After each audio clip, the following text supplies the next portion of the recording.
The first thing people need to understand is how fast a peaceful life can unravel when power falls into the wrong hands. In Willowbrook Estates, a quiet lakefront neighborhood known for its charming trails and weekend barbecues, one woman's obsession with control turned a community paradise into a battlefield. For years, neighbors enjoyed the simple pleasure of a shared lakefront. Families launched kayaks, children skipped stones, and retirees cast fishing lines at sunset. It was a place where everyone belonged, until Karen Donovan became president of the HOA.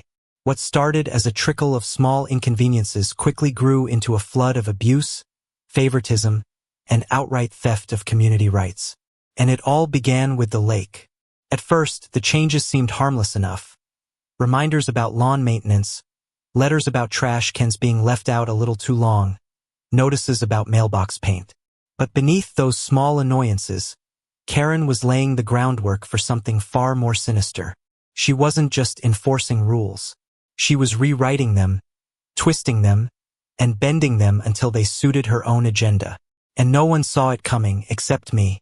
I had lived in Willowbrook Estates for over a decade. As a contracts lawyer, I had always been careful with details, and I knew my property deed as well as I knew my own reflection. The lakefront access was written into it, as it was for every homeowner here. No single person could claim it, no matter their position in the HOA. Yet, as soon as Karen took charge, something about the way she acted made me uneasy. That unease turned to alarm when her cousin, Margaret Donovan, moved into the neighborhood. Overnight, the shared lakefront transformed into Margaret's personal playground. Luxury loungers appeared on the grass where children used to run. Tiki torches lined the shoreline, flickering late into the night. A private ramp was set up for her jet ski, complete with ropes and buoys to keep others away. Music blared across the water, and neighbors who had once felt welcome now found themselves glared at, or worse, shouted at if they tried to enjoy the space they rightfully owned. I watched it unfold like a slow-motion car crash. Neighbors murmured disapproval, but few dared speak out. Karen's reputation for pettiness had already taken hold.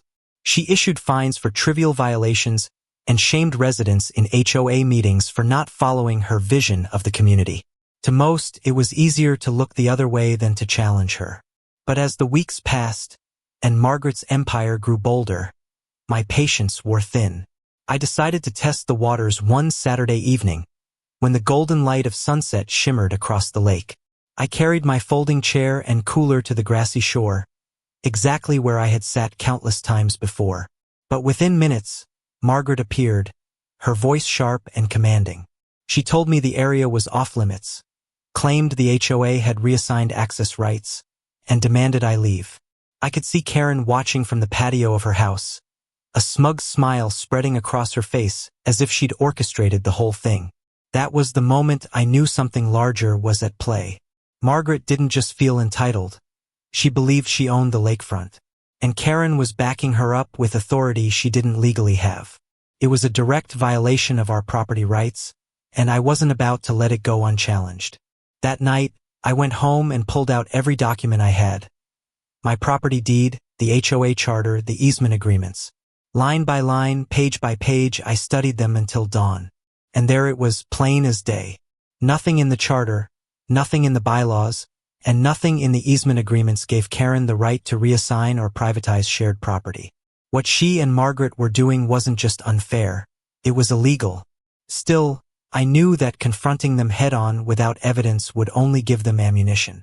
Karen thrived on intimidation, and Margaret wielded arrogance like a weapon.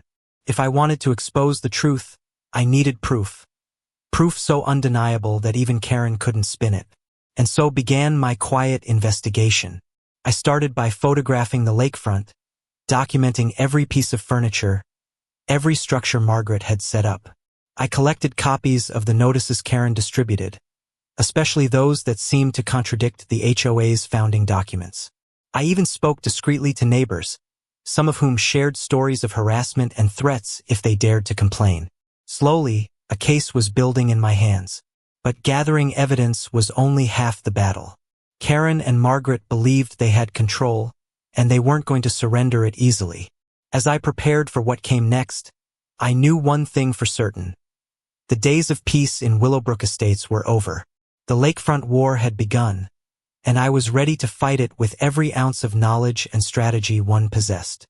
By the time I closed my binder full of documents, the first rays of dawn were cutting through my blinds. The fight was inevitable, but how it would unfold was still a mystery. One thing was clear: Karen and Margaret had underestimated me. And soon, they would learn that standing against the law was far more dangerous than standing against any neighbor. The question was no longer whether I would act, but how far Karen would go to stop me. And that was a question I was about to have answered. The first move I made was subtle, almost invisible to the untrained eye. If Karen thrived on theatrics and intimidation, I needed to work in silence, building a foundation she couldn't see crumbling beneath her feet until it was too late. The binder of documents I had assembled in those sleepless hours became my weapon. I knew the HOA bylaws, I knew the easement agreements, and more importantly, I knew the law itself would always outweigh Karen's manufactured rules. Still, knowledge without action meant nothing. My next step was to bring in an expert who could verify what I already suspected. I contacted a licensed surveyor, a man named Thomas Whitaker, who had worked in our county for decades. He was familiar with Willowbrook Estates, and when I explained my concerns, he agreed to conduct a boundary survey of the lakefront.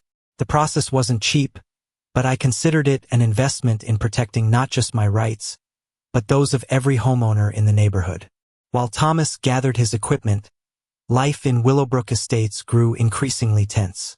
Margaret's control over the lakefront only expanded. She installed a thatched tiki bar complete with stools and decorative string lights.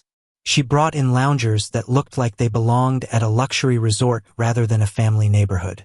Worst of all, she began using the HOA's maintenance budget to fund her little empire, hiring landscapers to trim her shoreline, ordering mulch and decorative stones, and even billing the community for tiki torch fuel. Neighbors whispered their frustrations but rarely acted. Some told me they had tried to complain but received immediate fines in retaliation. One man down the street had been cited for a structurally unsound mailbox, a laughable accusation that came only after he questioned why his family couldn't use the lake anymore. Karen had weaponized the HOA's petty rules, turning them into a shield for her cousin and a sword against anyone who opposed her. When Thomas arrived one crisp morning with his tripod and measuring tools, I guided him to the lakefront. Margaret was already out there, lounging in a deck chair with a wide sun hat and sunglasses, sipping from a tall glass as if she owned the place. When she noticed the equipment, she sat up sharply. Karen emerged soon after, marching toward us with her usual air of false authority. Though neither of them said a word, the way they hovered nearby, glaring and muttering to each other, told me everything I needed to know. They were nervous. Thomas worked carefully, recording every measurement, mapping every line, and marking the boundaries with fluorescent stakes. He confirmed what I had known all along. The lakefront was community property. Every homeowner had equal rights to it, and nothing in the survey supported the idea that Margaret or anyone else could claim exclusive use. When Thomas handed me his preliminary notes, I felt the first surge of confidence in weeks. I had proof. But proof alone wasn't enough to dismantle the grip Karen held over the neighborhood. I needed to reveal it in a way that couldn't be dismissed or buried under fines and intimidation. That opportunity came during the next HOA meeting. The meetings were usually uneventful affairs, filled with mundane topics about lawn care and snow removal. But under Karen's leadership, they had become more like royal decrees. She stood at the head of the room, issuing commands, while the rest of us sat quietly in folding chairs, too weary to challenge her. This time, I arrived with my binder and Thomas's survey in hand.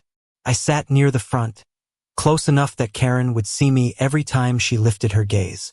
The meeting began as expected, with Karen rattling off violations, collecting fees, and praising Margaret's efforts in beautifying the lakefront.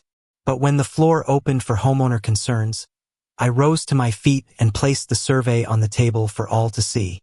I explained, in clear and measured words, that the lakefront was deeded as shared property.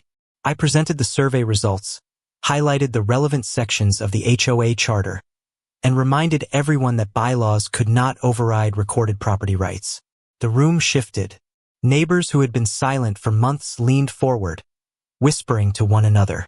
Some nodded in agreement. Others looked at Karen with new suspicion. For the first time, cracks appeared in her facade of authority. Karen, of course, did not take it quietly. She tried to dismiss the survey as irrelevant, claimed the HOA had special provisions that gave her discretion, and even accused me of misinterpreting the documents. Margaret, red-faced and furious, shouted from the back of the room that I was trying to ruin everything she had built. But the louder they became, the more unconvincing they sounded. The turning point came when another homeowner, a retired judge named Frank Collins, raised his hand. Frank had lived in Willowbrook Estates for 20 years, and though he rarely spoke, his voice carried weight. He confirmed that my interpretation was correct. He explained, with calm authority, that community property could not legally be reassigned without unanimous consent and proper legal filings. The room grew silent. Karen's composure cracked for the first time, and Margaret sank back into her chair. The battle wasn't over, but I had shifted the tide. With the survey in hand and the support of respected neighbors, Karen's web of intimidation was beginning to unravel. Still, I knew she would not give up easily. People like Karen rarely did. She would retreat, regroup, and find another way to exert her control. That night, as I walked home under the glow of the streetlights, I felt both relief and unease. I had won a skirmish, but the war was far from over. Karen was not the type to accept defeat gracefully. And if history had taught me anything, it was that power-hungry people fight the hardest when they feel it slipping from their grasp. Sure enough, the very next morning, I awoke to find a notice taped to my front door. It claimed I had violated multiple HOA codes, lawn overgrowth, improper storage of garden tools, and unapproved exterior decorations. All of it was fabricated, of course, but the message was clear. Karen was striking back. The question was how far she was willing to go, and whether the neighborhood was ready to stand with me when the storm truly hit. The notice on my front door was more than just a piece of paper.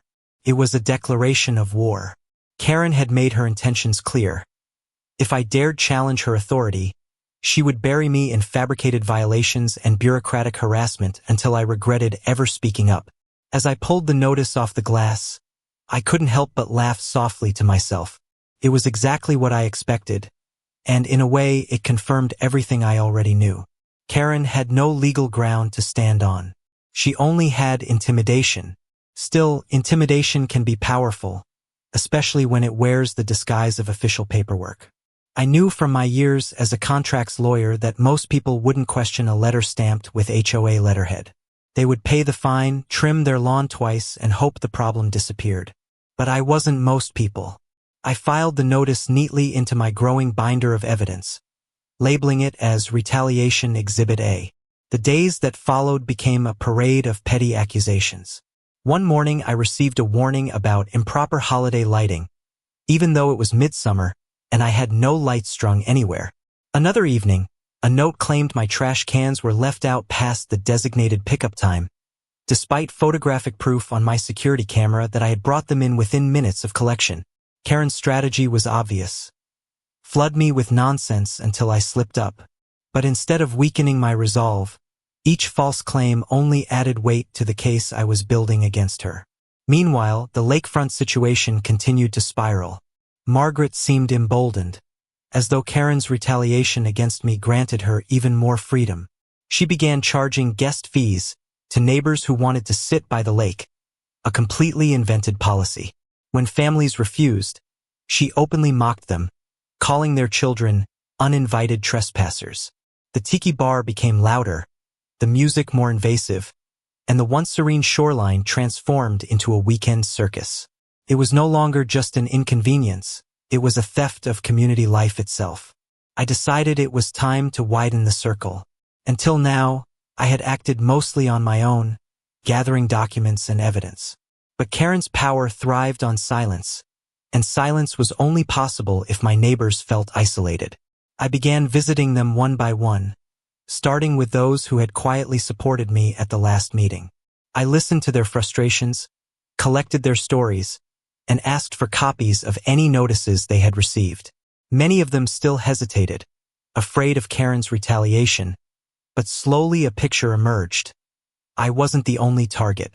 Karen had been using the HOA to bully nearly half the community into submission, each violation letter another link in her chain of control. The breakthrough came when one neighbor, Linda Harrison, handed me an envelope she had been too afraid to open. It was addressed from the HOA and marked, "Final Notice." Inside was a demand for nearly $2,000 in fines for alleged violations, peeling paint on her shutters, a cracked walkway, and an unauthorized backyard swing set. Linda, a single mother, had been terrified of losing her home over these escalating demands. She wept as she explained how she'd been quietly paying smaller fines for months, just to keep Karen off her back. That was the moment the story shifted from personal dispute to community injustice.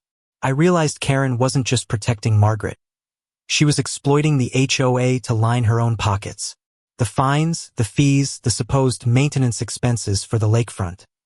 All of it painted the picture of someone siphoning money from her neighbors under the guise of authority. I spent the next week compiling everything. Photographs of the lakefront, copies of notices from my neighbors, the survey results, financial statements from the HOA that revealed suspicious expenses, massive landscaping invoices for shoreline maintenance, entertainment costs disguised as community events, and fuel charges that coincidentally matched the tiki torches Margaret kept burning every night. Piece by piece, the puzzle assembled itself into something undeniable. Fraud. When the next HOA meeting rolled around, the air in the community center was electric.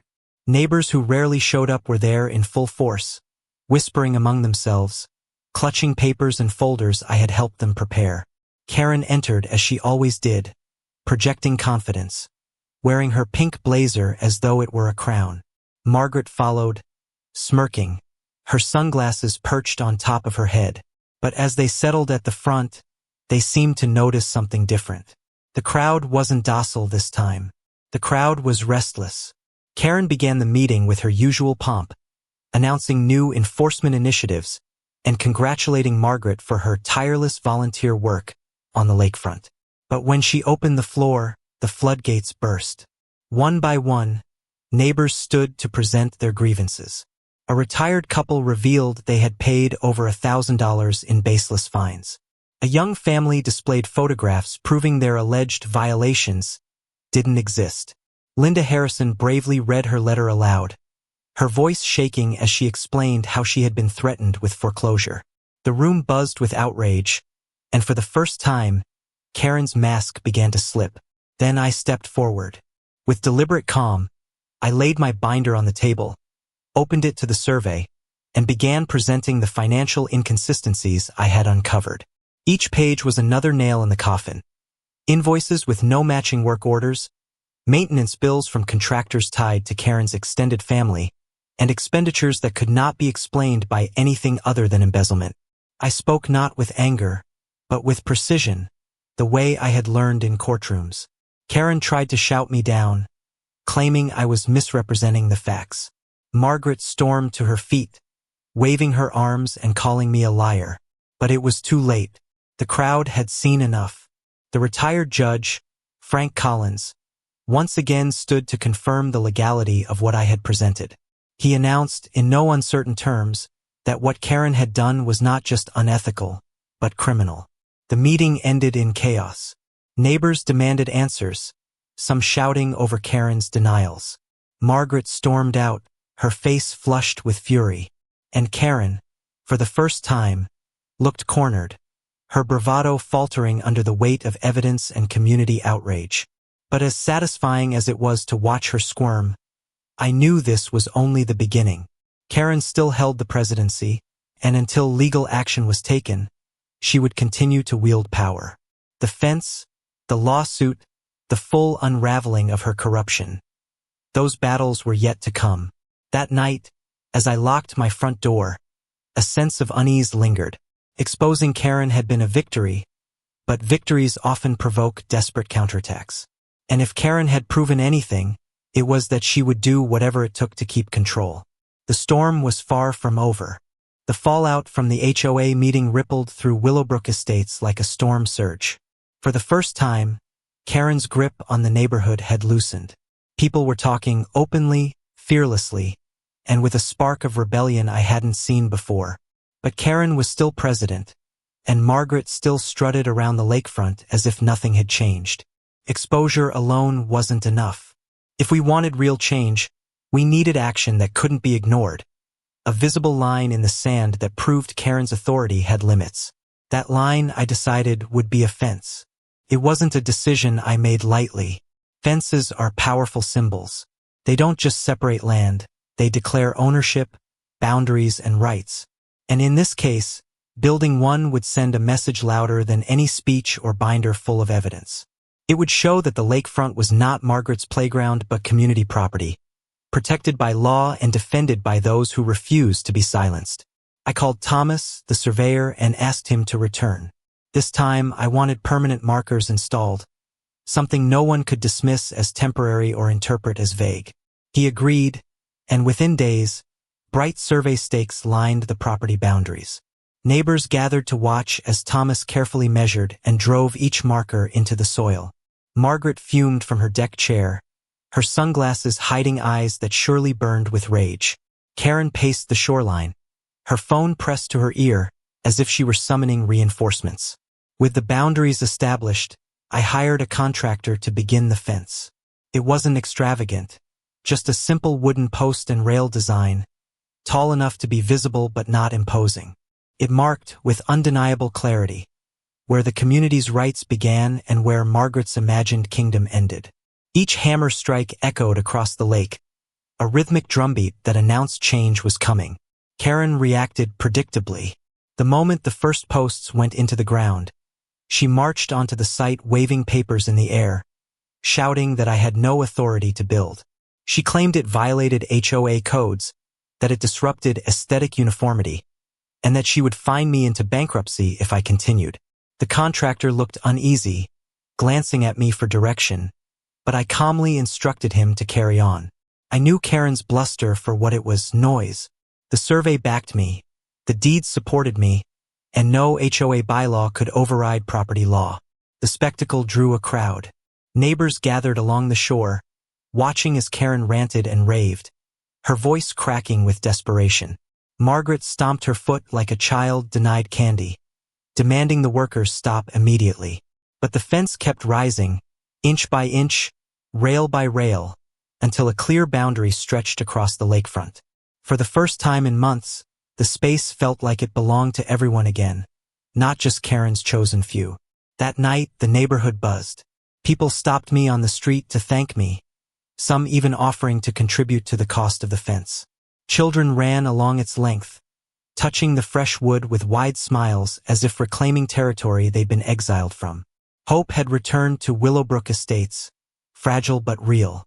Karen, however, did not retreat quietly. The next morning, a thick packet appeared in my mailbox, an official notice of violations and fines totaling nearly $5,000. According to her, the fence was unapproved, the survey invalid, and my actions constituted community disruption. The language was aggressive, almost theatrical, as though she believed piling on more words and dollar signs would somehow make her argument real. I filed it neatly into my binder, another exhibit in the ever-growing case against her.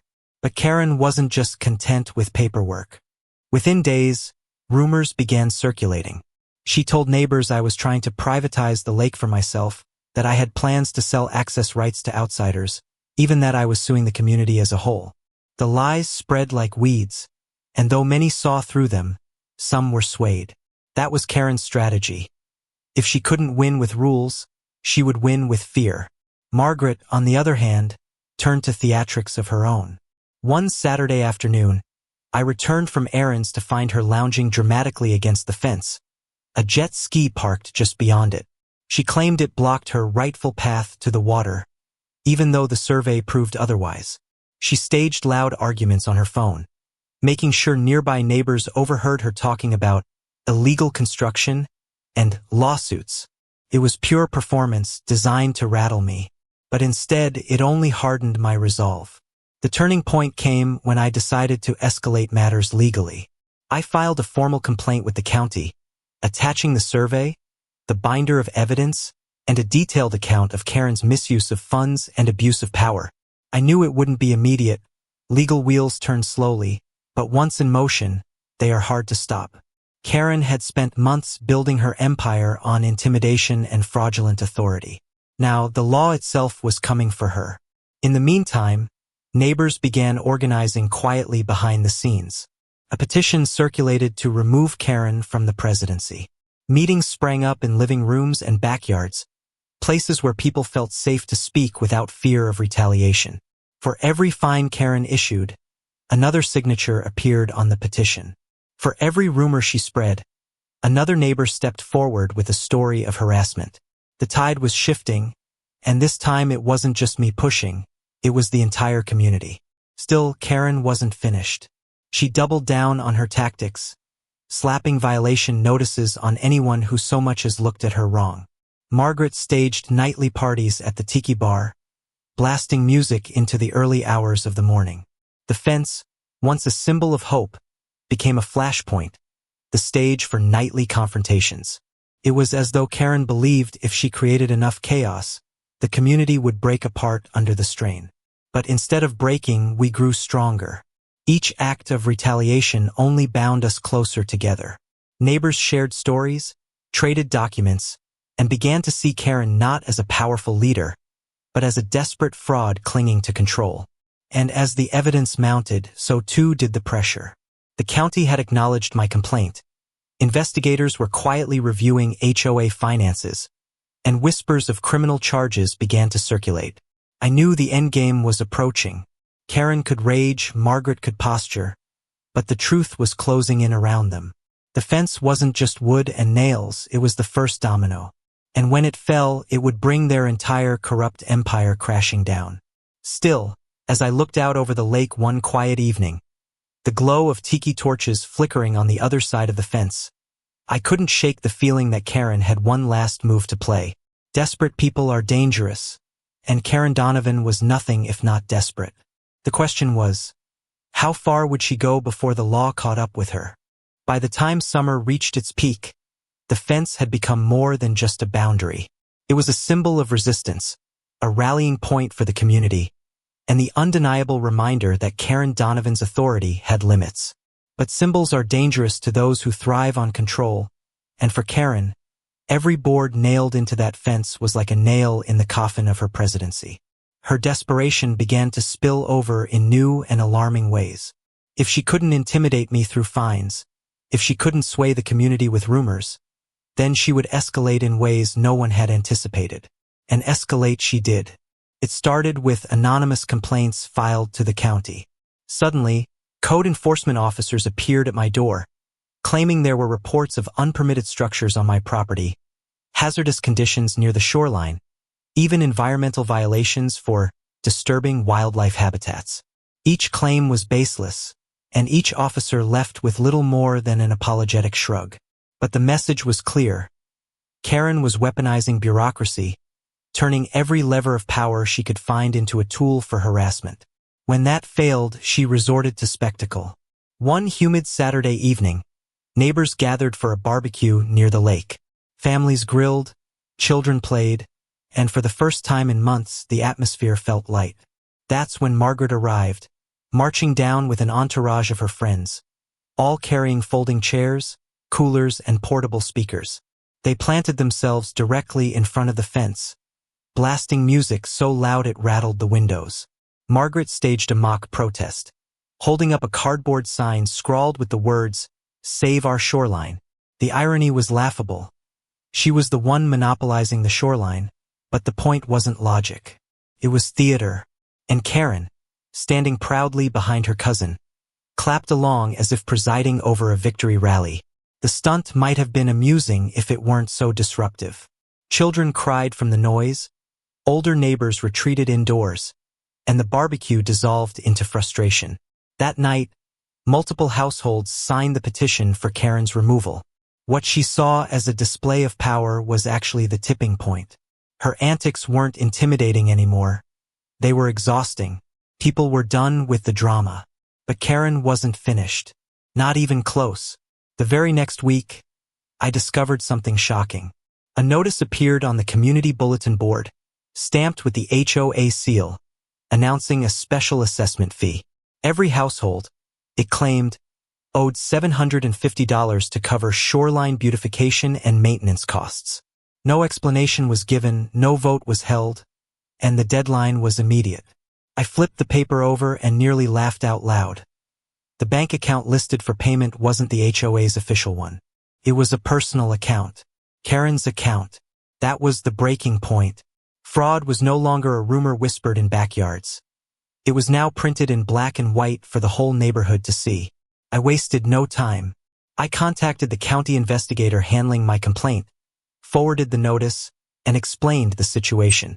Within days, the wheels of justice sped up. Subpoenas were issued for HOA financial records, and whispers of embezzlement charges circulated among the neighbors. What had once been suspicion was now on the verge of proof. Karen must have sensed the walls closing in, because her behavior grew even more erratic. She began driving slowly past my house at odd hours, glaring from her car. Margaret parked her jet ski directly against the fence as if daring me to react. Anonymous letters appeared in neighbors' mailboxes, filled with wild accusations that I was plotting to dissolve the HOA and sell the lakefront to developers. Each attempt fell flatter than the last, but the chaos created tension, a constant hum of unease that settled over Willowbrook Estates. The climax came during the HOA's next scheduled meeting. The community center was packed, every chair filled, neighbors standing along the walls. The petition to remove Karen had gathered overwhelming support, and she knew it. Still, she arrived dressed as if for battle, her hair perfectly coiffed, papers clutched in her hand, a smug smile plastered across her face. The meeting began with the usual formalities, but the energy was different. People weren't whispering anymore. They were demanding answers. Why had the fence been targeted? Why were fake fines issued? Where was the money from the Shoreline Beautification Fund? Karen tried to deflect, raising her voice and accusing me of leading a coup, but the evidence binder sat on the front table, thicker than ever, and when I opened it, the room fell silent. One by one, I laid out the documents. The survey proving the fence was legal. The HOA charter confirming bylaws couldn't override deed rights. Screenshots of the fraudulent fines. And finally, the assessment notice with Karen's personal account information. Gasps filled the room as neighbors leaned in, shaking their heads in disbelief. Karen's smug smile cracked. For the first time, she looked uncertain. Still, she fought back, insisting the documents were misunderstood or taken out of context. But then another voice joined the fray, Mr. Henderson, the retired judge. Calmly, firmly, he stood and announced that he had already submitted the petition for Karen's removal and that the county was formally investigating her conduct. His words carried weight, far more than Karen's theatrics. The room erupted. Neighbors who had once been silent out of fear now shouted their frustrations. Demands for Karen's resignation echoed off the walls. Margaret tried to defend her cousin, but her words were drowned out by the collective voice of a community that had finally had enough. And then, like a final curtain drop in a play, Karen made her last desperate move. She stormed to the front, snatched the binder off the table, and tried to leave the room with it. But she didn't make it to the door. Several neighbors blocked her path, insisting she return the evidence. The binder slipped from her hands, papers spilling across the floor like confetti at a parade. It was over. That night, the board voted to suspend Karen's authority pending the county's investigation.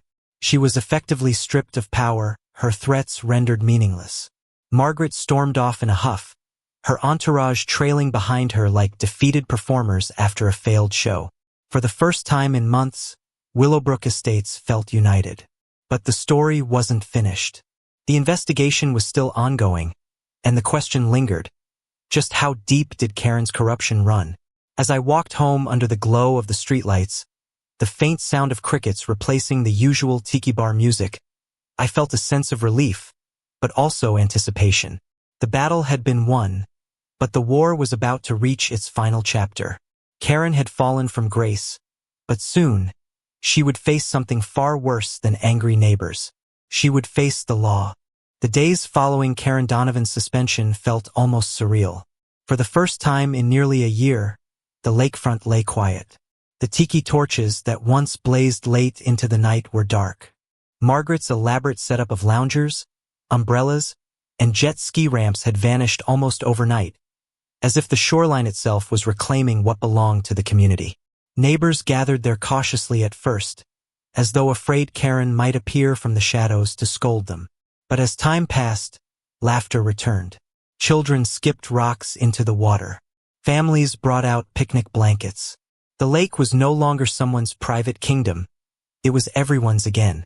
But while the neighborhood slowly healed, Karen's world unraveled at a speed no one expected.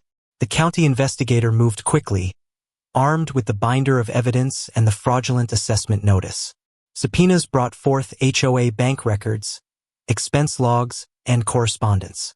What they uncovered was staggering.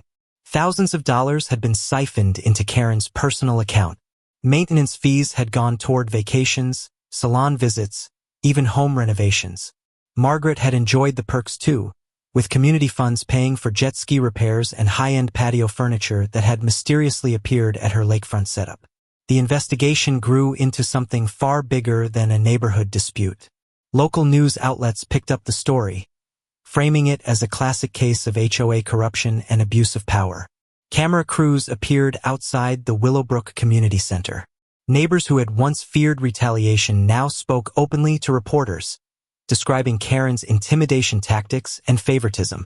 The scandal had officially gone public. Karen, however, refused to go quietly. Even as evidence mounted, she paraded around town as if nothing was wrong.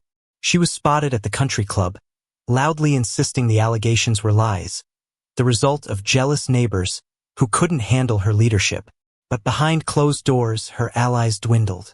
Margaret withdrew into silence, her once brazen confidence replaced with unease. Contractors who had benefited from Karen's favoritism stopped answering her calls. Even her closest supporters on the board resigned, unwilling to be dragged down with her. The final blow came 3 months later, when Karen was formally charged with fraud, embezzlement, and misuse of HOA funds. The courtroom proceedings drew a crowd of curious neighbors, many of whom had never set foot inside a courthouse before. The sight of Karen, once the self-proclaimed Queen of Willowbrook, now standing before a judge in a plain suit, was almost unrecognizable. Her theatrics were gone, replaced by the quiet tension of someone who finally realized her power had limits. The evidence was overwhelming. Every fraudulent fine, every misappropriated dollar, every attempt to silence dissent. It all painted a clear picture of corruption. Karen's defense was flimsy, a half-hearted attempt to blame poor bookkeeping or misunderstandings. But no jury was buying it. The verdict was swift, guilty on multiple counts. Karen Donovan, the woman who had once ruled Willowbrook Estates with an iron fist and a smug smile, was sentenced to prison. The shock that rippled through the neighborhood wasn't just about the sentence itself. It was about the sheer downfall. From HOA president to convicted felon, her story became a cautionary tale not just for Willowbrook, but for anyone who thought unchecked authority could last forever. Margaret, though not charged criminally, was not spared entirely. The board voted to ban her from exclusive use of any shared property, and neighbors, once polite if distant, now treated her with cold civility. The days of her shoreline kingdom were gone, replaced with a single folding chair and a silence she had never known how to keep. With Karen gone and the HOA restructured, something remarkable happened in Willowbrook Estates. The community didn't just return to normal, it became stronger. New leadership emerged, transparent and cooperative. Financial records were made available to every homeowner. Rules were simplified, designed to protect rather than punish. The lakefront, once a battleground, became the community's heart again. The fence I had built remained, not as a barrier but as a reminder. It stood at the water's edge, sturdy and clear, a physical testament to the idea that boundaries matter. Not just property boundaries but moral ones. When those boundaries are ignored, chaos follows. When they are defended, order is restored. Neighbors often asked me how I had endured the ordeal, how I had resisted the temptation to give in or fight fire with fire.